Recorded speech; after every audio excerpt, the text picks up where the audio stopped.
Welcome to the Genius Factory. Enjoy the video. You'll start by creating the 3 files and placing them together. This avoids path confusion. Once done, open Index. HTML and add the basic doc type, head, and body structure so the browser can parse correctly.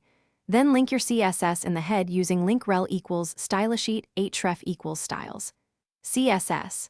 This ensures styles load before layout renders, which helps avoid flash of unstyled content. Make sure files are saved, and your editor shows no unsaved changes before proceeding to script linking.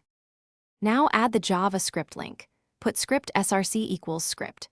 JS, defer /script just before the closing body tag, or in head with defer so code runs after DOM parsing. You do this because defer preserves execution order while avoiding blocking HTML rendering. Once linked, create explicit functions and bind them to DOM events using add event listener. This separates behavior from markup and improves maintainability. If you must use a sync, reserve it for analytics or independent modules, because its timing is unpredictable versus defer. Finish by verifying everything in the browser. Open DevTools and inspect the console for 404s or syntax errors. A wrong file name is the most common culprit, so double-check paths and spelling.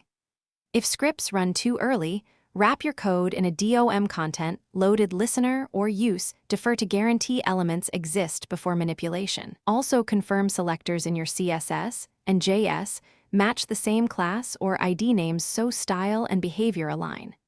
If problems persist, clear cache and hard reload to avoid stale files.